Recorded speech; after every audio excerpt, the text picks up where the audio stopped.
फाल्गुन कृष्ण एकादशी के दिन विजय एकादशी मनाई जाती है। इस दिन व्रत उपवास रखकर और रात्रि जागरण करके श्री हरि विष्णु जी का पूजन अर्चन तथा ध्यान करना चाहिए। आइए जानते हैं विजय एकादशी की पूजन विधि और व्रत कथा। इस व्रत की विधि यह है कि दशमी के दिन स्वर्ण, चांदी, तांबा या मिट्टी का एक घड़ा बनाएं। उस घड़े को जल से भरकर तथा 5 पल्लव रख वेदिका पर स्थापित करें। उस घड़े के नीचे सतनजा और ऊपर जौ रखें। उस पर श्री नारायण भगवान की स्वर्ण की मूर्ति स्थापित करें।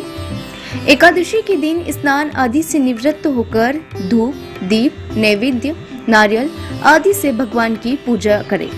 तत्पश्चात घड़े के सामने बैठकर दिन व्यतीत करें और रात्रि को भी उसी प्रकार बैठकर जागरण करें। विजय एकादशी की कथा।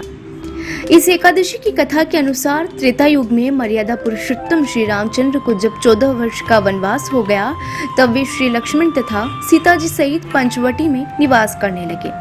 वहां पर दुष्ट रावण ने जब सीता जी का हरण किया, तब इस समाचार से श्री रामचंद्र जी तथा लक्ष्मण अत्यंत व्याकुल हुए और सीता जी की खोज में चल दिए।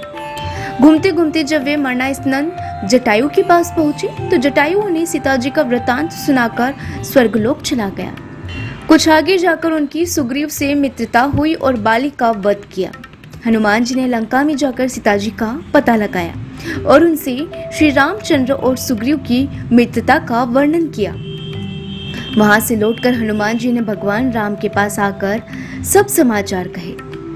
श्री रामचंद्र जी ने वानर सेना सहित सुग्रीव की संपत्ति से लंका को प्रस्थान किया। जब श्री रामचंद्र समुद्र से किनारे पहुंचे, तब उन्होंने मगरमच्छ आदि से युक्त उसी अगाध समुद्र को देखकर लक्ष्मण जी से कहा कि इस समुद्र को हम किस प्रकार से पार करेंगे।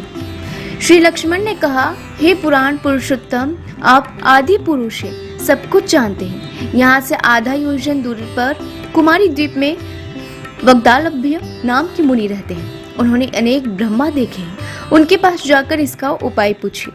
लक्ष्मण जी के इस प्रकार के वचन सुनकर श्री रामचंद्र जी वग्दालभ्य ऋषि के पास गए और उनको प्रणाम करके बैठ गए। मुनि ने भी उनको मनुष्य रूप धारण किए हुए पुराण पुरुषोत्तम समझकर उनसे पूछा कि हे राम, आपका आना कैसे हुआ।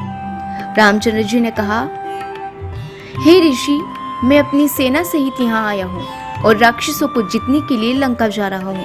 आप कृपा करके समुद्र पार करने का कोई उपाय बताइए। मैं इसी कारण आपके पास आया हूँ।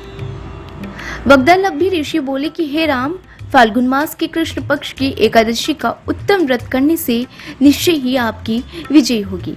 साथ ही आप समुद्र भी अवश्य पार कर लेंगे।